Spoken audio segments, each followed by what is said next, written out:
Aston Martin is doing some of the most beautiful cars I've ever seen, and that goes for the new Aston Martin Vantage that just refreshed for 2025. So what we're going to do in this video is have a look at this design because I think it's a fantastic facelift, not just on the exterior, but even more so on the interior. So before we jump into Photoshop and have a look, compare the old one to the new one from a front, side, and rear, and also, of course, the interior, let's have a look at this article from Car and Driver. I'm going to link this down in the description, and let's see what's new here, because under the hood, we do have some major changes as well. So the 2025 Aston Martin Vantage gets big power increase, cushier interior. This facelift doesn't change the looks much, but I don't agree with Car and Driver here. I do think the front end is completely changed from 2019, except on the interior, but adds an impressive 128 horsepower. So you have a boost of 128 horsepower for the new from the new AMG V8. And that comes out to 656 horsepower. Deliveries is supposed to start second quarter of 2024, and the price is expected to be around $190,000. So we have a boost in the price as well. So other changes here we have a stiffened body structure, smarter active dynamics, and an all-new infotainment system, which, similar to the DB12, look so much better than the previous one. I'm gonna show you that, the comparison, in a minute. The front end gets a new bumper and fenders to wrap around what will be standard LED headlights, and also a substantially larger radiator grille. And the thing is here, this grille is absolutely massive, but Aston Martin always have this ability to make huge grills look like they actually suit the overall car, and that happens in the DBX as well, which has the biggest grille Aston Martin has ever put on a car. You have standard 22-inch wheels, fantastic, with fatter tires, necessitating a 1-inch increase in body width. And 1 inch just might not sound like a lot when it comes to a car, the width of a car, but you can actually notice it. So I have a feeling that this is going to be a properly planted car when I get the chance to see this in real life.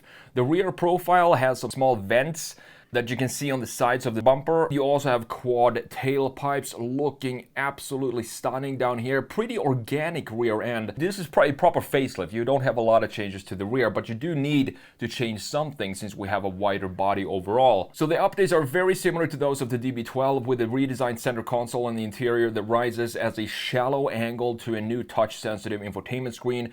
Physical switchgear is identical in both cars, and you have a single instrument display, so a single digital gauge cluster in this case. The loss of the P-R-N-D buttons, so you have some beautiful buttons in the old ones, those have now been replaced by a small stubby gear selector. And for me personally, yes, it does have some history having those Aston Martin buttons, but to me personally, it's not really a big deal because the interior overall is so much better than the old one. And you still have the 4-liter twin-turbo AMG V8. Peak torque has risen to 590 pound-feet, which is 85 pound-feet increase over the Vantage F1 edition. You also have a ZF supplied 8-speed auto, no manuals for the facelift. 0 to 60 is said to be 3.4 seconds, but if you think about it, as they say here, the F1 edition went 0 to 60 in 3.5 seconds with 158 less horsepower. So I do believe that number is very, very conservative from Aston Martin. And here you can see this absolutely stunning interior. So expect the new Vantage to be around $190,000,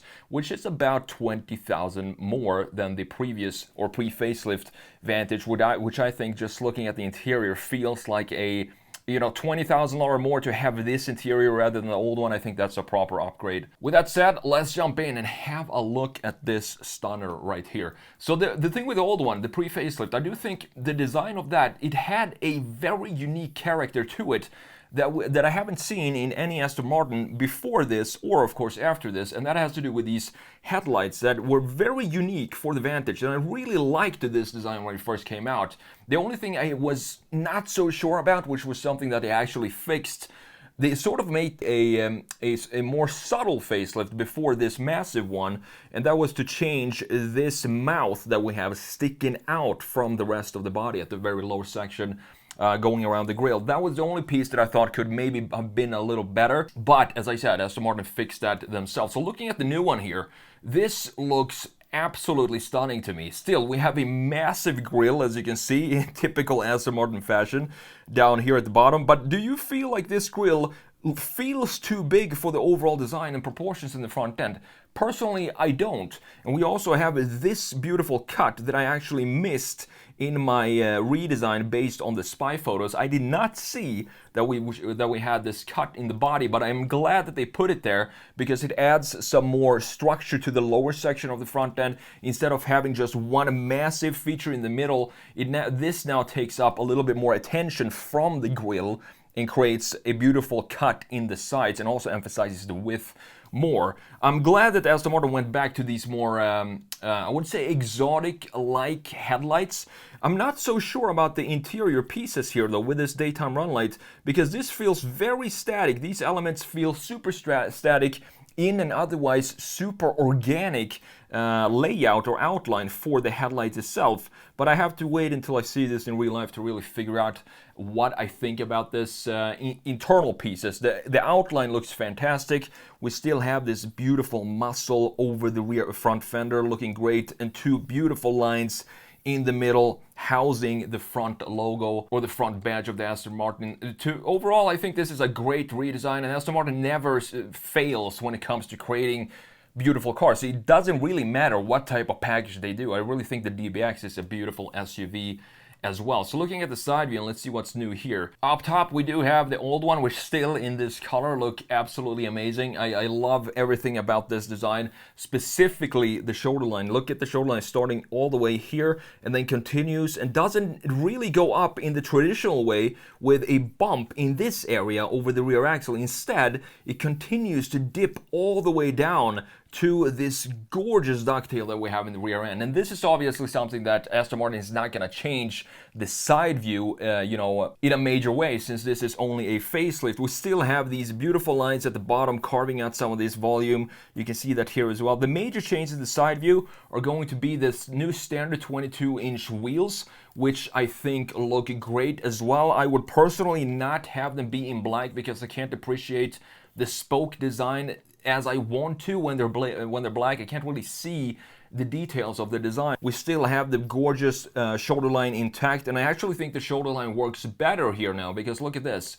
The headlight itself is the starting point of the shoulder line, and then it continues as we had in the previous pre-facelift in the same way down here. Beautiful roof line as well, but look at this. We didn't really have the connection with the shoulder line and the headlight in the pre-facelift, similar to what we have here. You can also see that the nose now is sticking out more in a first generation Vanquish style of this treatment of the nose, which I love that Aston Martin went back to. And look at this. Details like this is what Aston Martin does the best. Have a look at the angle on this line of the corner of the edge of the main grille. Has the exact same line as the intake that we have on the side. And this is something that you can only figure out as you spend hours walking around the clay model to see all the imperfections and make every line flow beautifully from every angle, no matter what reference point you have in 3D. You also have a brand new intake here. This looked good, but it looked very simplistic to me, just to slap a panel on here. So I'm glad that they fiddle around with that styling and added some complexity to it, and also made it look more in line with what's going on in the graphics in the front, and also, of course, in the rear end. So let's have a look at the rear before we have a look at the major changes here, which is going to be the interior. The rear end, as I said, is not huge, no huge changes here. The biggest change is going to happen down low in the diffuser. And look at this, we have a single little pipe here for the pre-facelift. Still looking very good. Very aggressive diffuser. I do love the wings, fins that we have down here, and this air tunnel that we have in the center, looking very sporty and functional, utilitarian and race car-ish. We still have, of course, this beautiful ducktail in the rear end intact, which is the signature rear end of Aston Martin, specifically the DBX and the Vantage. All of that is intact up here. But now, since we have an inch wider body overall, we need to figure out how to work the diffuser into this new wider body. And I'm glad to see that Aston Martin decided to go with the quad tailpipes in this case. It just looks so much more aggressive, and also to have them be in black and fade into the rest of the design. I'm not so sure. I do think the diffuser overall is pretty much the same that we have here. We have two fins. You can barely see them, but they're here. One here and one here. You can see them better on this side. They're only black, and I do think it looks better to have it not a diffuser diaper like we have here. Instead, have it in the same color as the rest of the diffuser. And you also, of course, have these new air outlets, which I hope are functional. This being an Aston Martin, I definitely think they are functional. Either way, they look like they actually fit the car compared to Mercedes, which just slaps these things onto a C-Class and it looks so out of place. Now, last but not least, the interior, the biggest change, and the reason why I think this is worth $20,000 more in a base price than the previous one is this interior does not feel, the old one does not feel like it suits the overall beauty of the exterior. Looking at this, it's way too complex for me to have this in combination with the exterior. It's still not a bad design, but there's so many lines and so many curvatures going on here. The angles of the air vents here, for example, on the sides, you also have that on the passenger side. You can't really see it in this image. And the integration of this screen looks pretty basic and cheap to me. I wasn't a huge fan of this interior, although this area is definitely my favorite piece of the old interior. And here you can see these buttons that we talked about that are now gone. The drive mode, drive, neutral, reverse, and park. This is specifically the V12 that you see here. And we also have the dials and buttons for the climate control settings being physical. Now looking at the new one, just have a look at how much cleaner this is. This is what the interior should have been from the get-go. And it looks like we do have a housing for the gauge cluster. Beautiful Aston Martin graphics in here as well. The steering wheel, I mean, look at the difference in quality just by looking at the materials and the design of the new steering wheel compared to the old one.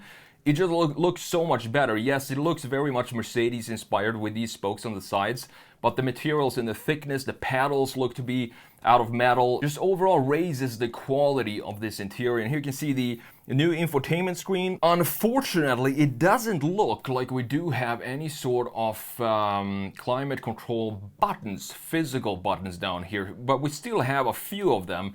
So I'm thankful for that, but I do hope that they keep at least this bar at the bottom to be static and not change that out, so you can easily, even though it's digital, you can still quickly change the temperature and the fan speed and so on. It looks like this is going to be a static bar at the bottom. The integration of this also, look at this integration compared to the old one, so much more elegant than the previous one. I do like this integration, even though the climate control settings and all that is not digital, we still have the buttons that we want, a couple of tactile buttons and materials that we want to have in a car that costs $190,000. We want to have some different materials and beauty like we have in the case of the new Aston Martin Vantage.